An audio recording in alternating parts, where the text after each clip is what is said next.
Hello, I'm very pleased to be here in Amsterdam, virtually, from across the ocean. I wish I could be there in person, but I don't fly anymore for environmental reasons. And so here I am at home in my upstairs study.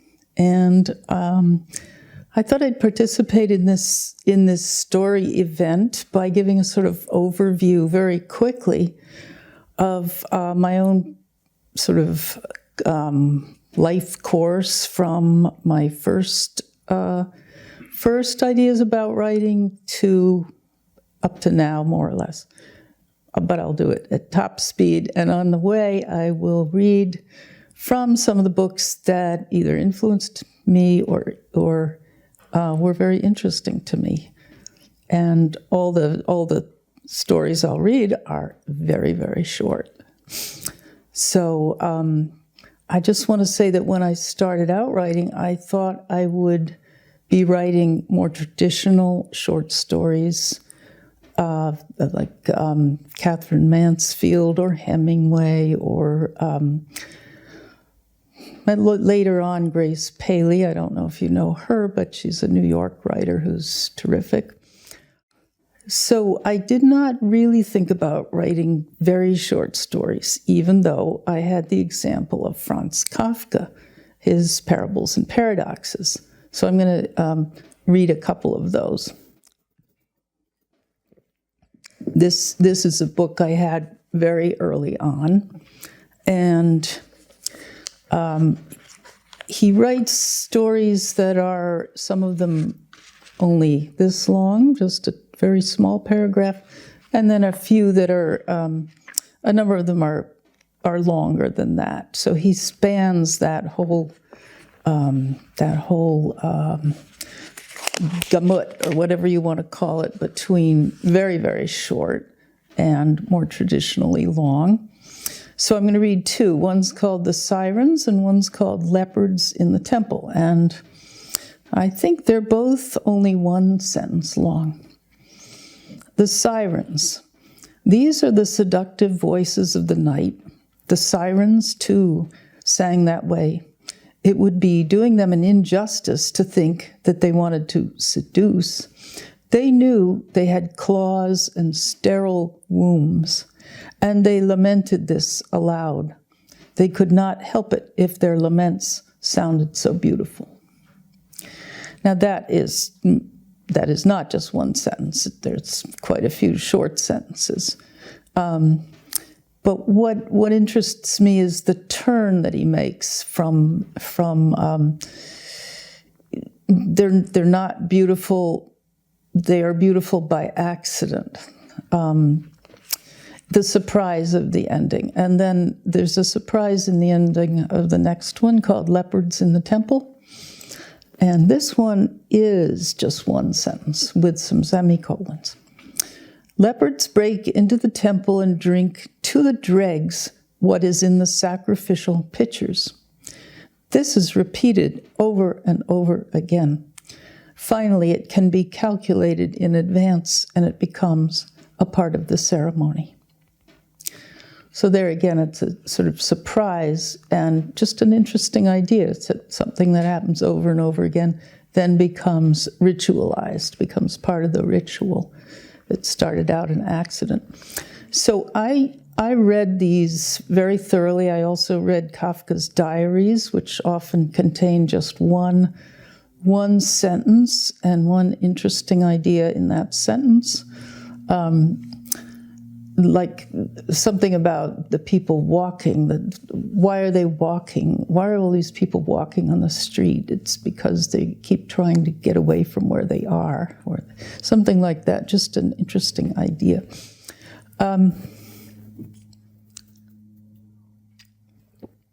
So I went on not really realizing or thinking that I could do that also, just write something very short with a very simple but maybe surprising idea in it, or an image. And I was working away at stories very laboriously. There was one story that took me 2 years to write. I just kept going back to it, getting friends to comment on it. It was not quite right, tried it again. And then I had a breakthrough. I think those long stories were good for me. They developed my skills at proportions and structuring and developing characters, writing dialogue, all the traditional things. But I felt constrained. And then I read the work of Russell Edson, an American writer. And here's my old book by Russell Edson called The Very Thing That Happens. Now, I would call these short stories or very short stories. I think Snyder's called his Zeer Korte Verhalen, ZKV, or however you say the names of the letters.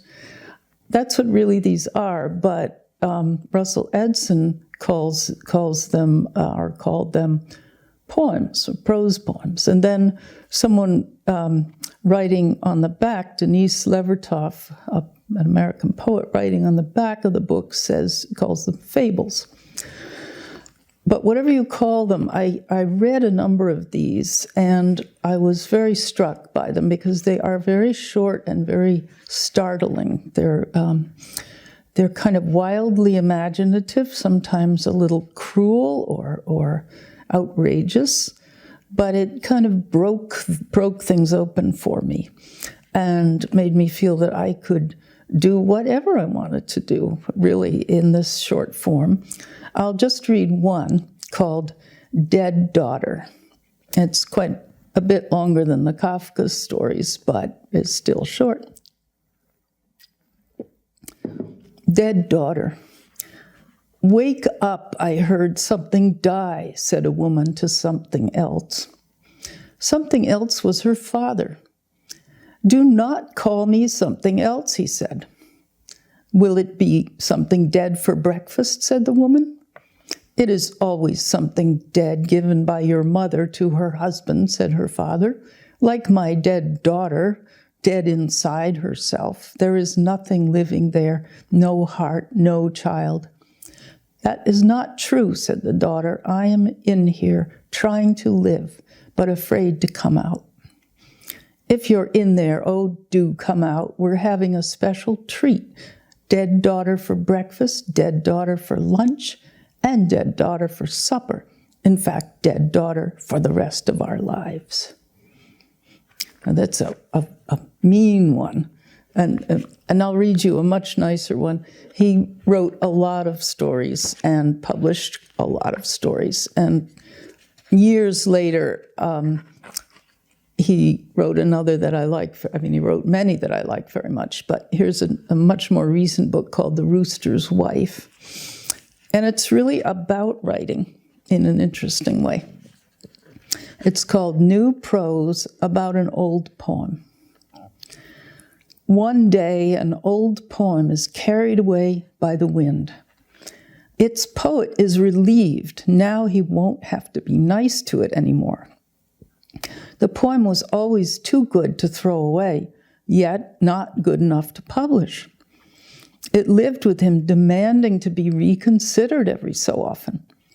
But even so, he sees that he's not to be rid of the old poem because the wind in reverse has returned it to his desk. The old poem is glad to be home and wants to be read again. The poet reads it and realizes once again that it's too good to be thrown away. Perhaps he thinks he'll send it out in the next mail, knowing, of course, that he won't, and that he'll have to go on being nice to it for the rest of his life. I like that one. He often personifies objects, and that's what he's doing there. The poem becomes a character. And we often do sort of feel that way about the things we've made, our stories, that they're alive in some way, wanting to be considered.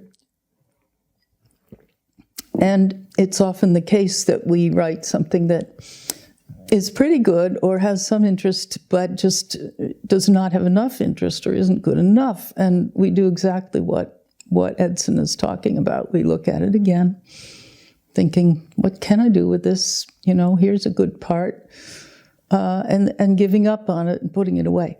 I do believe in keeping things and looking at them and not giving up on them too quickly. I have finished things after several years sometimes. The ending just wasn't right, and finally I see how to end it. Now I want to read, we're getting later in time in my life, so I'm less likely to be influenced by something I read, except in the sense that I get an idea of another form I could write in. But I was traveling in the days when I did fly. I did a lot of traveling, and I was in O'Hare Airport in Chicago. And I had a long wait between flights. And they had a good bookstore there, which is not always the case. This was a very good one. And I thought, okay, I'm going to be systematic, the way you sometimes think. I'm going to start in the fiction section at A, and I'm going to proceed through the entire fiction section, looking at every book. Well, I only got as far as B, Thomas Bernhardt. Now, I knew his novels very well, and in fact had been influenced by his novels when I wrote my own one novel, and that was called The End of the Story. I was influenced by his ranting. He would just adopt a character's voice and begin ranting in an amazing way. I knew the novels very well, but I didn't know he had written very short stories. And here they are. That's all they are. They're very short stories. There are 104 of them in this book that's called The Voice Imitator. So I bought that book and I read it and was very impressed by it. In fact, I taught it in one of my classes because I have worked as a teacher of writing sometimes. And I thought these would be good, in fact, for the students to imitate. I think imitations are very, very good practice for developing writing skills. I'll just read first one very short one. It's 4 lines long, and then a slightly longer one that's a good-sized paragraph. And I have to say again, it's not that I'm always attracted to mean writing, but Bernhardt is a very mean writer. He's amazing, but these stories are dark. They're very dark, and he's very funny. He wrote a book called The Awards, I think, or The Prizes, or something. You wouldn't maybe know the book. That was nonfiction, all about being awarded prizes. And it's very, very funny. He just makes fun of everybody who's giving him a prize. And it's nasty, but it's funny. And fortunately, he brings his nice aunt along with him every time. And she's a good contrast to him. She's very kind and appreciative. But he's a character, or was. So the first one is called Hotel Waldhaus. We had no luck with the weather, and the guests at our table were repellent in every respect. They even spoiled Nietzsche for us. Even after they had had a fatal car accident and had been laid out in the church in Sils, we still hated them. I think it's strange how you can be amused by dark writing, but here's another dark one.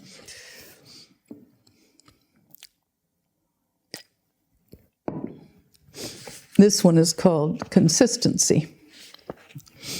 And here, he occasionally will do amazing things with syntax, trying to just build one long sentence. And this interested me very much. The first half of the story is one long sentence, and then the second half are shorter sentences. But that pattern is very interesting to me, that you proceed sort of developing a story up to the middle, and then you go down with it. You go down the other side. Consistency. At the end of a philosophical discussion that had tormented two professors from the University of Graz for decades and had brought not only them but also their families to total ruin, and which, as they are reported to have perceptively told a third colleague one day, like all philosophical discussions, led to nothing, and which finally, in the nature of things, ruined and actually drove this colleague, who had also become embroiled in their discussion, insane. The two professors from Graz, after inviting their third colleague and adversary out of habit, so to speak, into the house they had rented jointly for the sole purpose of their philosophical discussion, had blown the house up. They had spent all the money they had left on the dynamite necessary for the purpose. Since the families of all three professors were present in the house at the time of the explosion, they had also blown up their families. The surviving relatives of one of the professors and adversaries, for whom the decades-long philosophical discussion, as they themselves had clearly demonstrated, had proved fatal, considered suing the state because they were of the opinion that the state's moral and intellectual bankruptcy had driven all three to their deaths. But they did not bring such an action after all because they realized the futility of such an action. So I think what I like is the turn at the end. I like the writing of it, the syntax, the structure of it, but I also like the turn at the end to the relatives thinking they might sue the state for this. It's just a kind of neat thing.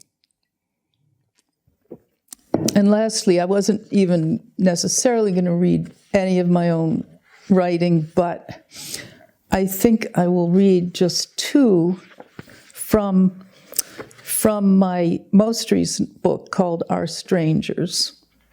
This actually isn't the way the book looks. This is a advanced copy. And I'm going to read the sort of milder one first. And by mild, I like a story to do whatever it wants to do. So some are very tight, maybe even dark or emotional, and then some are very calm and just sort of a calm narrative, a thought, a passing thought. So I don't try to force them into any particular mold or try to make them be anything they don't want to be. And that's where you get, some stories, as in the Essen, there are some that are just, they're too mild, so those don't get into a book. But here's a mild one that I like. And William Cobbett was I think, an 18th century writer, could be 19th century English writer, writer about England. That doesn't really matter, but just so you know, it doesn't matter and it shouldn't matter. You shouldn't have to know. It's called William Cobbett and the Stranger. A man, a stranger to him, asked Cobbett why he looked so fresh and young.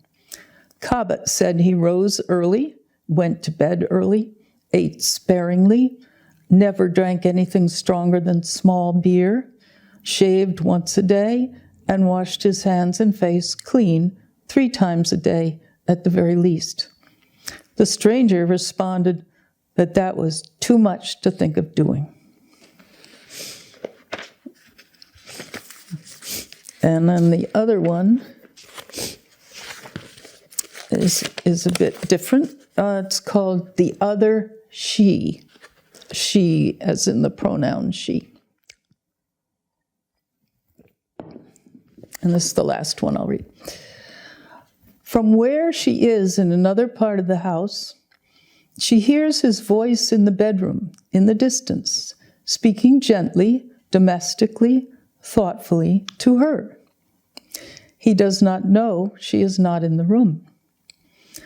And for a moment then, she feels there is another she with him, maybe even a better she, and that she herself is a spurned she, a scorned she, there at the end of the hall, far away from the room, where they have something nice going on together. Thank you again. I'm sorry I can't be with you in person, but it's very nice to take part in this. Bye-bye.